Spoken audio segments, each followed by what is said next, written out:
Good afternoon students.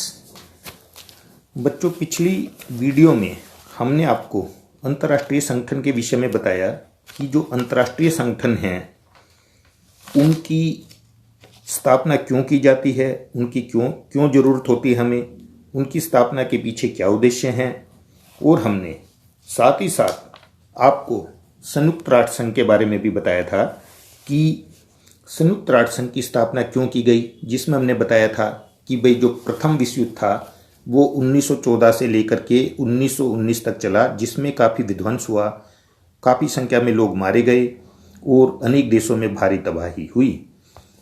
और उसके बाद राष्ट्र संघ की स्थापना की गई, लीग ऑफ नेशन की। और लीग ऑफ नेशन की स्थापना के पीछे उद्देश्य यही था कि भविष्य में कोई युद्ध ना हो, भविष्य में कोई बड़ा युद्ध ना हो, मानवता को ऐसा विनाश ना झेलना पड़े। लेकिन हमने देखा कि द्वितीय विश्व युद्ध जो कि 1939 से लेकर के 45 तक चला, उसमें भारी तबाही हुई और पुनः एक अंतर्राष्ट्रीय संगठन की जरूरत महसूस की गई कि भविष्य में ऐसी विभीषिका, ऐसा नुकसान संसार में ना हो। और तब जाकर के 24 अक्टूबर 1945 को संयुक्त राष्ट्र संघ की स्थापना की गई। तो हमने आपको पिछली वीडियो में संयुक्त राष्ट्र संघ की स्थापना कब की गई, इसके क्या उद्देश्य हैं, क्या सिद्धांत हैं, ये सब बताया था। आज हम आपको इस वीडियो में संयुक्त राष्ट्र संघ के प्रमुख अंगों के बारे में चर्चा करेंगे कि संयुक्त राष्ट्र संघ के प्रमुख अंग कौन कौन से हैं। तो जैसा बच्चों आप स्क्रीन पर देख रहे हो, संयुक्त राष्ट्र संघ के जो प्रमुख अंग हैं वो हैं महासभा, सुरक्षा परिषद, आर्थिक एवं सामाजिक परिषद, न्यासिता परिषद, अंतर्राष्ट्रीय न्यायालय, सचिवालय। तो ये संयुक्त राष्ट्र संघ के प्रमुख अंग हैं। इन 6 अंगों के ऊपर ही ये 6 अंग मिलकर संयुक्त राष्ट्र संघ के कार्य को अंजाम देते हैं, संयुक्त राष्ट्र संघ को सुचारू रूप से चलाने में मदद करते हैं, जिससे ये विश्व में अपनी प्रभावी भूमिका निभा सके। तो अब बच्चों हम इसके प्रत्येक अंग के बारे में भी जानने की कोशिश करेंगे। तो जैसा बच्चों आप स्क्रीन पर देख रहे हो, इसमें हम संक्षेप में पहले हम देखते हैं प्रत्येक अंग के बारे में, और फिर हम उसके बाद में हर अंग के बारे में अच्छे तरीके से डिटेल्स में बताएंगे कि किस तरह से किस टाइप के क्वेश्चन हमारे एग्जाम में आते हैं। तो जो अंगों के बारे में है, पहला अंग जैसे इसमें दिखा रखा है, अंगों का सुरक्षा परिषद भी दिखा रखा है। सुरक्षा परिषद 5 स्थायी और 10 अस्थायी सदस्य, यानी सुरक्षा जो परिषद है वो संयुक्त राष्ट्र संघ का प्रमुख अंग है। अभी डिटेल में हम बताएंगे। तो इसकी कुल सदस्य संख्या 15 है और मुख्यालय इसका न्यूयॉर्क में है। और उद्देश्य क्या है? शांति एवं सुरक्षा कायम रखना, नाम से ही पता लगता है सुरक्षा परिषद, और सैन्य कार्यवाही करना। डिटेल में हम अभी आपको बताएंगे जब हम प्रत्येक अंग के बारे में अलग अलग चर्चा करेंगे। ये संक्षेप में है, आप भी इस चार्ट के माध्यम से संक्षेप में हर एक अंग के बारे में जान सकते हैं। महासभा 193 सदस्य, यानी संयुक्त राष्ट्र संघ के जितने भी सदस्य देश हैं वो सभी महासभा के भी सदस्य होते हैं। उसमें प्रत्येक देश को एक मत होता है, एक मत मिलता है, चाहे वो देश छोटा हो या बड़ा हो। और इसका मुख्यालय भी न्यूयॉर्क में है। और बच्चों न्यूयॉर्क कहाँ है? अमेरिका में। तो उद्देश्य क्या है इसका? सदस्य प्रवेश व निलंबन एवं बजट पारित करना, यानी संयुक्त राष्ट्र संघ में सदस्यों को प्रवेश देना, प्रवेश के नियम बनाना, निलंबन करना किसी सदस्य को यानी निकालना है, और संयुक्त राष्ट्र संघ का बजट पारित करना। फिर ट्रस्टीशिप काउंसिल है, इसके 14 सदस्य हैं, ये भी न्यूयॉर्क में है इसका मुख्यालय। विशेष क्षेत्रों की सामाजिक आर्थिक उन्नति का जिम्मा है। 1994 में प्लाऊ के स्वतंत्र होने पर स्थगित कर दी, इसको भी बताते हैं हम, अब ये नहीं है। अंतर्राष्ट्रीय न्यायालय, इस पर भी कई बार क्वेश्चन आ जाता है कि अंतर्राष्ट्रीय न्यायालय में कितने न्यायाधीश होते हैं। तो 15 न्यायाधीश होते हैं इसमें, और इसका जो मुख्यालय है वो हेग में है। और उद्देश्य देशों के पारस्परिक विवाद संबंध, आपसी झगड़े, क्षेत्रीय व सीमा विवाद पर विचार करना। सचिवालय महासचिव और अन्य कर्मचारी, जैसे हर कोई भी संस्था होती है उसका एक सचिवालय होता है, उसका एक ऑफिस होता है। तो ऐसे ही संयुक्त राष्ट्र संघ का भी एक सचिवालय है, जिससे इसके सारे कार्य पर निगरानी और सुचारू रूप से कार्यों को अंजाम दिया जाता है। तो महासचिव इसका प्रमुख है और अन्य कर्मचारी। इसका कार्यालय भी न्यूयॉर्क में है और इसका उद्देश्य है संयुक्त राष्ट्र के नित्य कार्यों का संचालन करना। फिर एक और अंग है आर्थिक एवं सामाजिक परिषद। इसकी सदस्य संख्या 57 है, 57। न्यूयॉर्क में मुख्यालय है। तो आर्थिक, सामाजिक, शिक्षा, स्वास्थ्य पर विचार कर महासभा को रिपोर्ट भेजना। तो बच्चों आप देख लो, मुख्यालय जो है केवल एक अंतर्राष्ट्रीय न्यायालय का हेग में है, बाकी सभी का न्यूयॉर्क में है।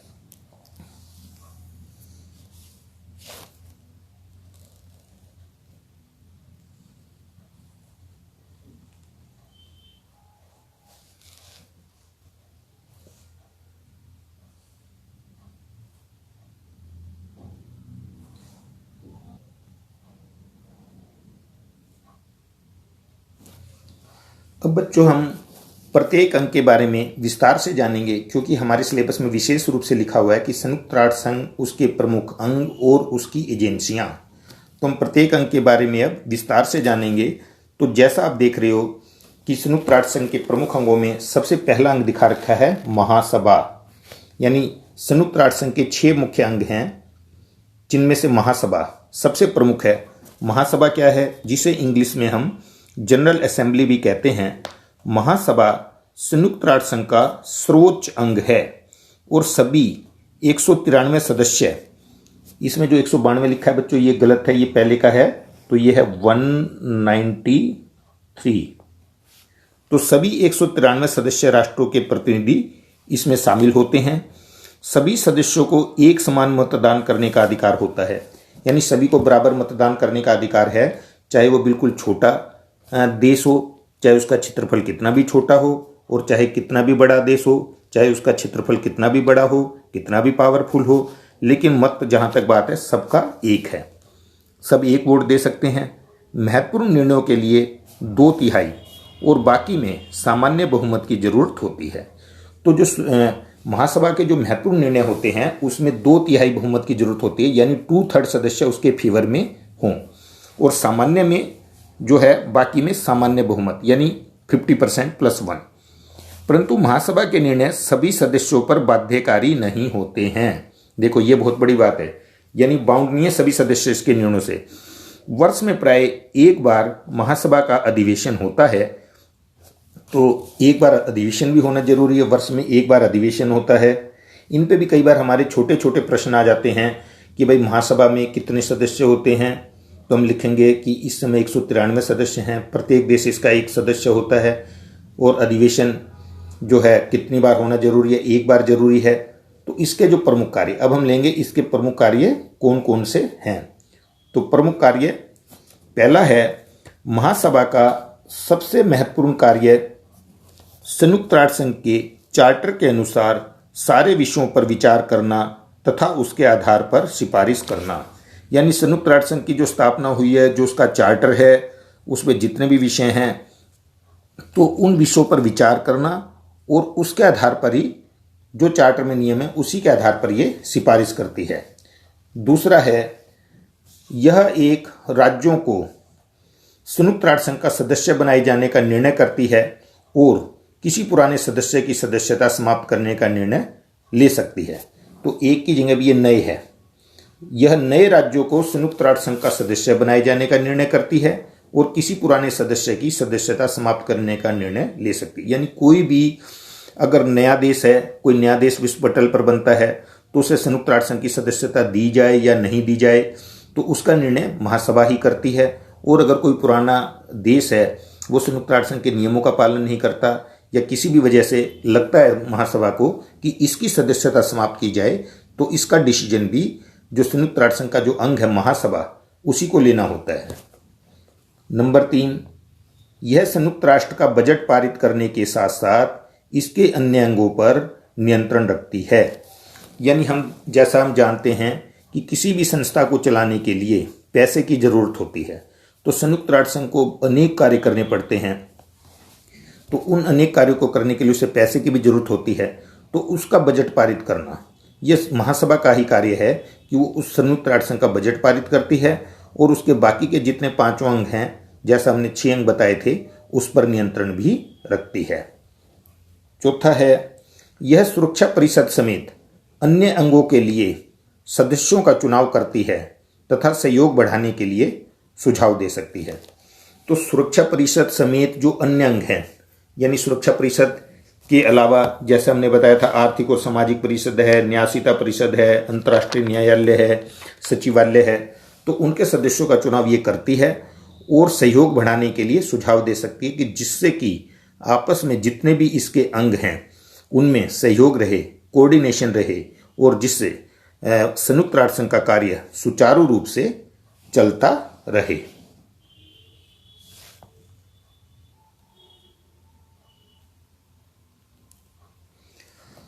अब बच्चों, जैसा कि आप देख रहे हो, आपको स्क्रीन पर नजर आ रहा है, संयुक्त राष्ट्र संघ का जो सबसे प्रमुख अंग है वो है सुरक्षा परिषद, जिसे हम इंग्लिश में सिक्योरिटी काउंसिल भी बोलते हैं।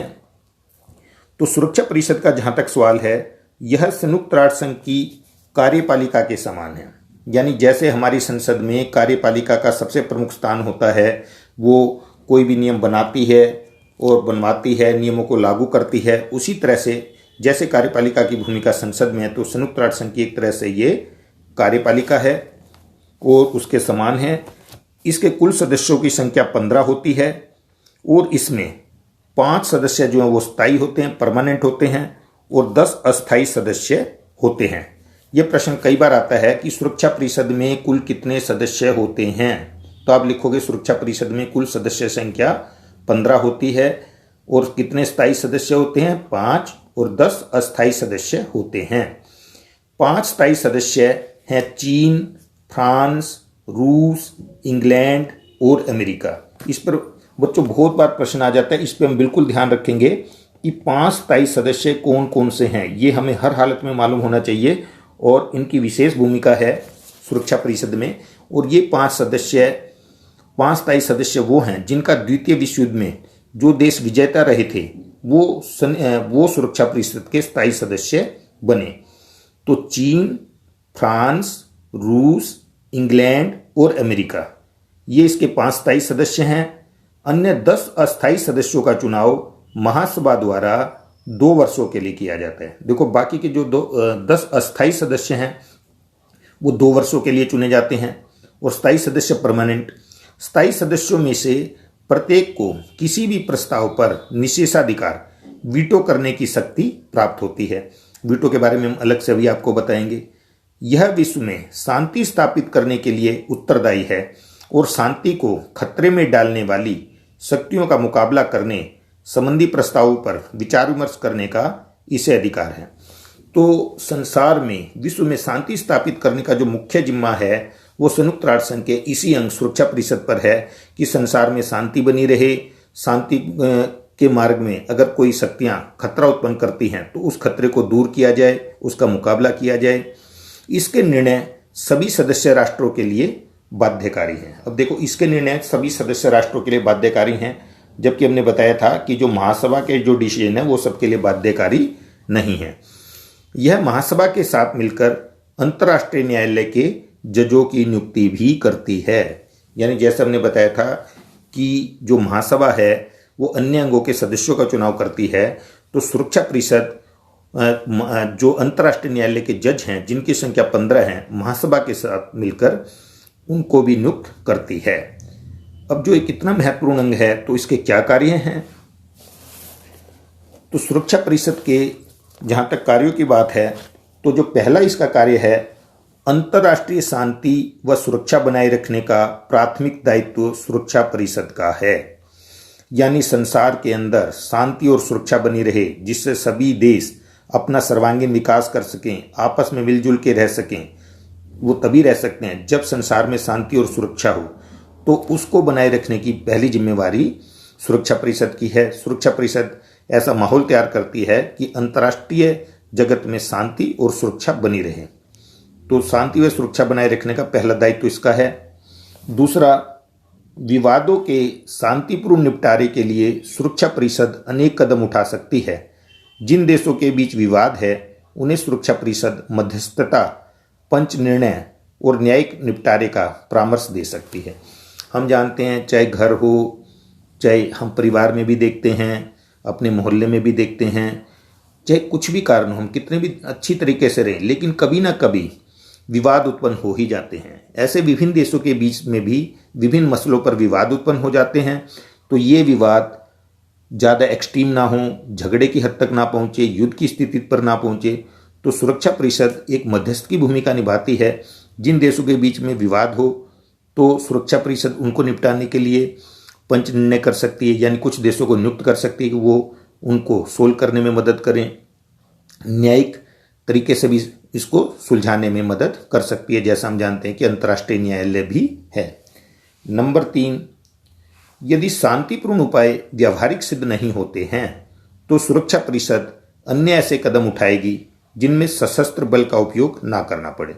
अब जो शांतिपूर्ण उपाय करेगी पहले नंबर पे कि भाई किसी भी तरह का विवाद है उसे निपटाने के लिए विवाद उत्पन्न ना हो विभिन्न देशों में, लेकिन अगर वो व्यावहारिक प्रैक्टिकल सिद्ध नहीं होते तो सुरक्षा परिषद और अनेक कदम भी उठा सकती है और कोशिश करती है कि सशस्त्र बल का उपयोग ना करना पड़े, सेनाओं का उपयोग ना करना पड़े। चौथा जो सुरक्षा परिषद का अहम कार्य है वो है सुरक्षा परिषद अपराधी राष्ट्र के विरुद्ध सैनिक कार्यवाही भी कर सकती है। ऐसी स्थिति में सदस्य राष्ट्रों का यह कर्तव्य है कि वे अपनी सेना तुरंत उपलब्ध कराएं।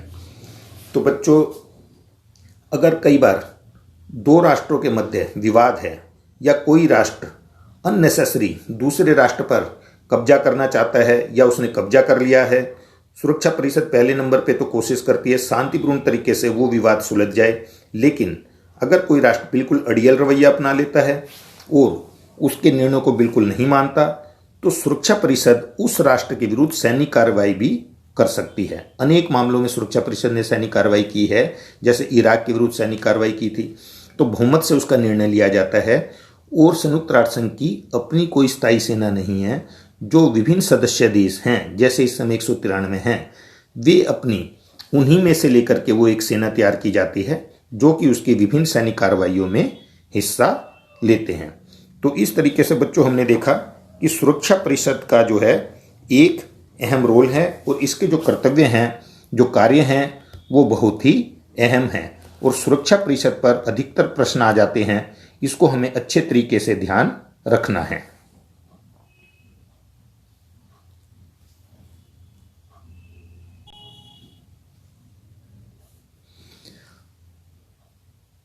अब बच्चों, जैसा आप देख रहे हो, हमने सुरक्षा परिषद के विषय में आपको उसके कार्यों के बारे में बताया।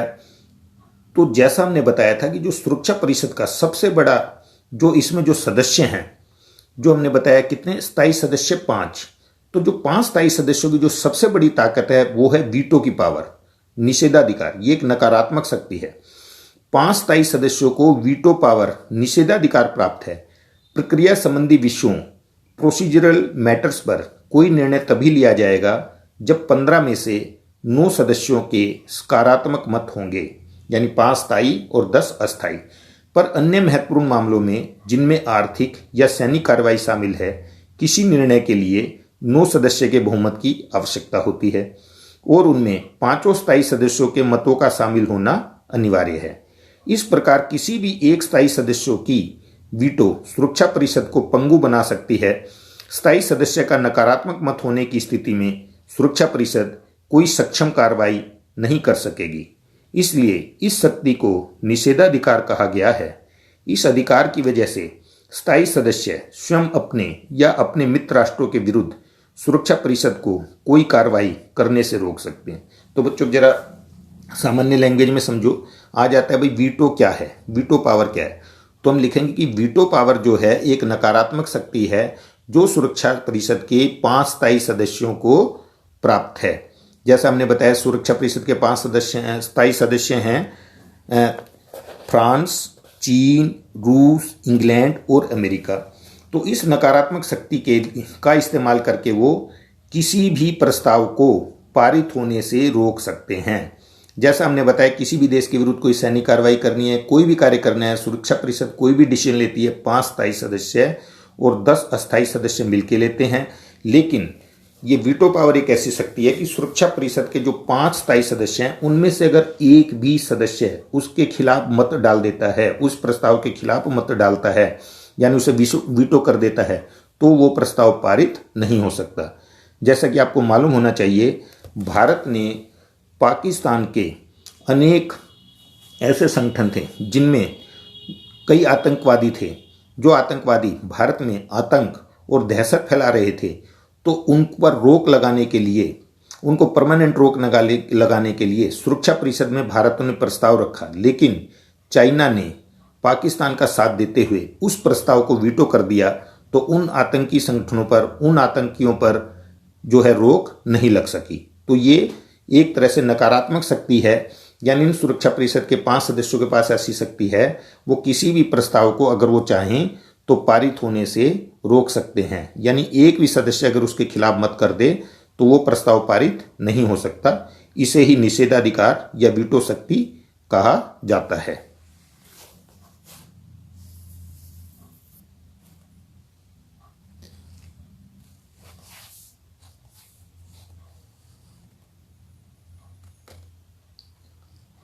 अब बच्चों, हमने संयुक्त राष्ट्र संघ के 2 अंगों के बारे में तो पढ़ लिया।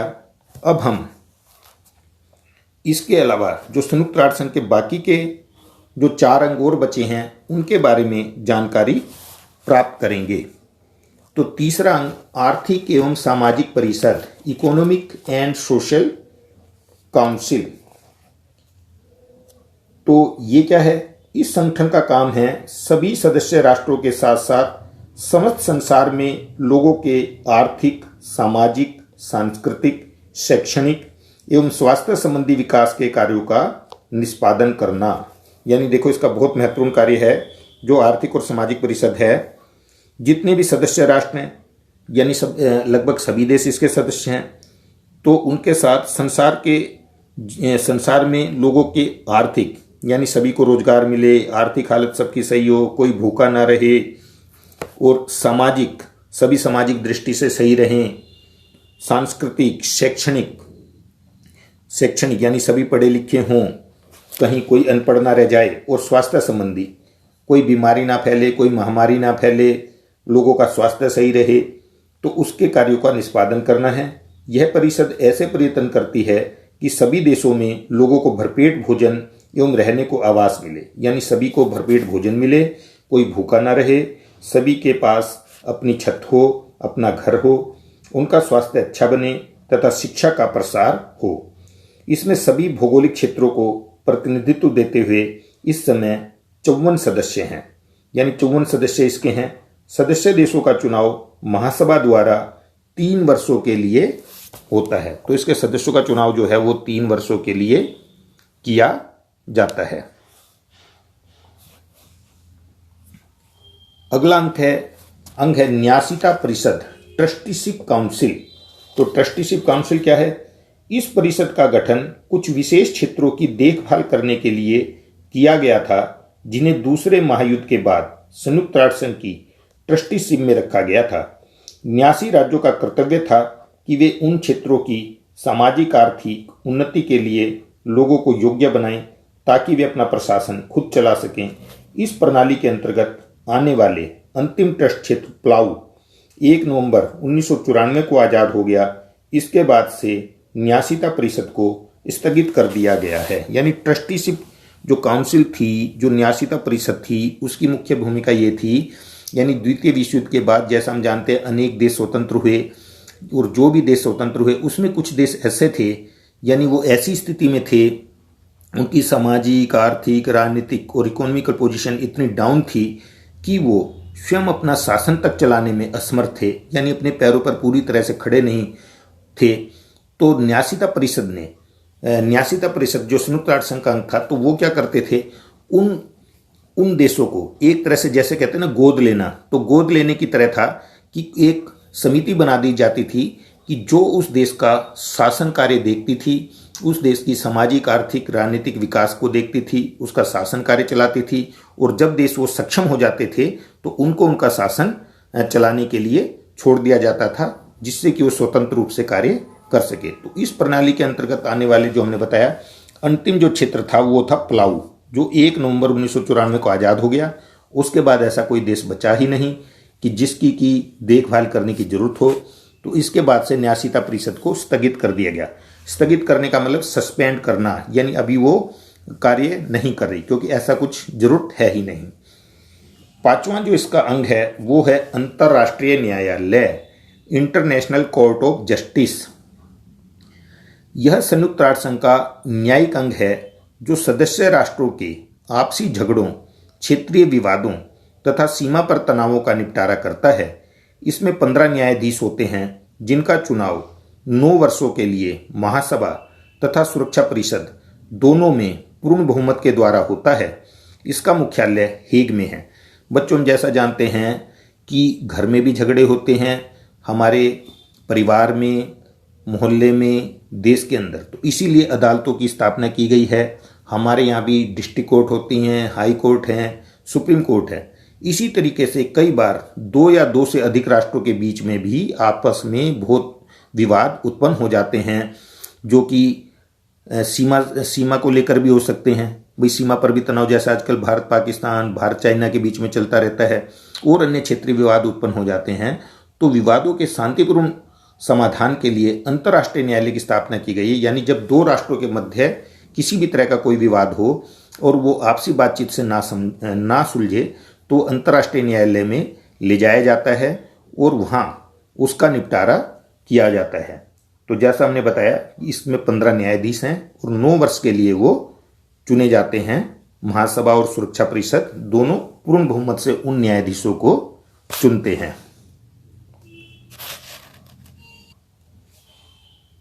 अब बच्चों, जैसा हमने बताया था सचिवालय, तो सचिवालय भी जो है वो संयुक्त राष्ट्र संघ का मुख्य अंग है। और हमने जैसा आपको बताया था कि किसी भी संस्था को चलाने के लिए उसके एक ऑफिस की जरूरत होती है, तो सचिवालय संयुक्त राष्ट्र संघ के कार्यों का संचालन करने के लिए एक सचिवालय की व्यवस्था है जो महासचिव के अधीन कार्य करता है।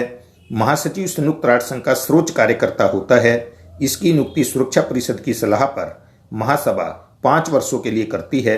महासचिव संयुक्त राष्ट्र संघ का मुख्य प्रशासनिक अधिकारी होता है, यानी मेन एडमिनिस्ट्रेटिव ऑफिसर होता है।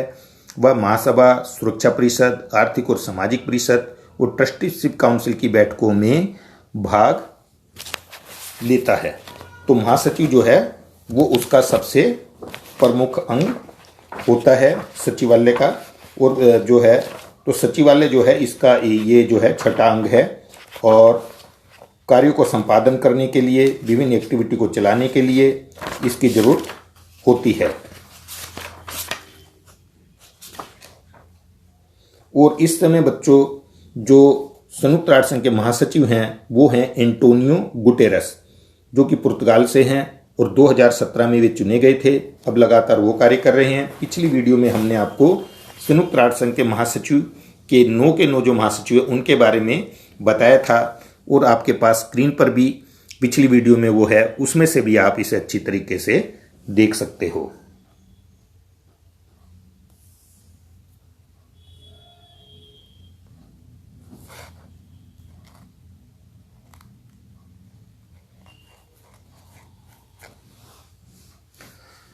अब बच्चों, प्रश्न ये उठता है कि कई बार ये बात उठती है कि जो सुरक्षा परिषद है, जो उसके सदस्य जो चुने जाते हैं, तो उसका क्या आधार है। सुरक्षा परिषद क्योंकि महत्वपूर्ण अंग है, 5 सदस्य तो चुने ही जा चुके हैं, 5 सदस्य तो स्थायी हैं और 10 अस्थायी हैं, तो उसका क्या बेस है, किस आधार पर वो चुने जाते हैं।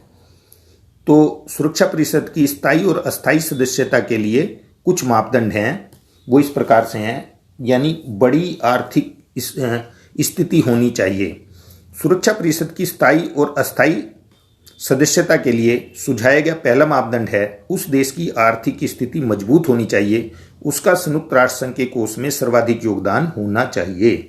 यानी जो 10 सदस्य जो अस्थायी हैं, 5 को तो परमानेंट मेंबर हैं, इसके अलावा जो 10 हैं उनके लिए भी बेस ये माना गया है कि वो एक बड़ी आर्थिक स्थिति होनी चाहिए, बड़ी ताकत होना चाहिए विश्व में आर्थिक, यानी उसकी आर्थिक स्थिति मजबूत हो और उसका संयुक्त राष्ट्र संघ के बजट में भी काफ़ी योगदान हो। यानी संयुक्त राष्ट्र संघ को अपने कार्यों का संपादन करने के लिए पैसे की जरूरत होती है, जैसा कि हर संस्था को होती है, तो उसमें अच्छा खासा योगदान हो। तो आर्थिक स्थिति, इकोनॉमिकल पोजीशन काफ़ी सॉलिड होनी चाहिए, ऐसा नहीं है कि वो बिल्कुल पहले से खुद ही डाउन हो। नंबर 2, विशाल सैन्य बल होना चाहिए। सुरक्षा परिषद में स्थायी या अस्थायी सदस्यता उसी देश को दी जानी चाहिए जिसके पास एक बड़ी सैनिक ताकत हो। अर्थात संयुक्त राष्ट्र संघ को जब भी किसी देश की सुरक्षा के लिए सेना की आवश्यकता पड़े तो सदस्यता प्राप्त करने वाला राष्ट्र अधिकतम सैन्य बल उपलब्ध करा सके। तो स्थायी अस्थायी सदस्यता के लिए ये भी एक मानक है। ये मतलब ये भी माना गया कि क्या होना चाहिए, तो ये होना चाहिए कि बड़ी आर्थिक स्थिति शक्ति होनी चाहिए और विशाल सैन्य बल भी होना चाहिए, तभी उसे सुरक्षा परिषद का सदस्य बनाया जाता है, जिससे कि उस समय आने पर विभिन्न सैन्य कार्रवाइयों में अपनी सेना का योगदान दे सके। लोकतंत्र और मानव अधिकारों का सम्मान। सुरक्षा परिषद में स्थायी या अस्थायी सदस्यता एक ऐसे देश को दी जाए जहां लोकतंत्र हो और सरकार द्वारा मानव अधिकारों की सुरक्षा एवं सम्मान किया जाता हो। यानी वहाँ लोकतंत्र होना चाहिए, मानव अधिकारों का सम्मान करने वाला देश होना चाहिए। ऐसा नहीं है कि डिक्टेटरशिप हो, अपने नागरिकों पर अत्याचार कर रहा हो। तो ऐसे देश को जिसका ऐसा रिकॉर्ड खराब है, मानवाधिकारों के बारे में लोकतंत्र है ही नहीं, तो ऐसे देश को सुरक्षा परिषद की स्थायी सदस्यता नहीं दी जा सकती। भौगोलिक विस्तार। सुरक्षा परिषद में ऐसे देश को सदस्यता दी जानी चाहिए जो अपने भौगोलिक विस्तार, अपनी सुदृढ़ अर्थव्यवस्था और संस्कृति की दृष्टि से विश्व में अपना एक अलग पहचान बनाता हो। तो बच्चों, आज हमने आपको संयुक्त राष्ट्र संघ के प्रमुख अंग और उनके कार्यों के बारे में जानकारी दी, और आप इसको अच्छे तरीके से इस वीडियो को देखो, इसे समझो और एनसीईआरटी की बुक से भी इसके बारे में ज़्यादा से ज़्यादा अध्ययन करो, और जिससे आप इस बारे में ज़्यादा से ज़्यादा जान पाओ और अधिक से अधिक मार्क्स पेपर में ले सको। अब अगली वीडियो में हम आपको संयुक्त राष्ट्र संघ की जो विभिन्न एजेंसियां हैं उनके बारे में बताएंगे। धन्यवाद।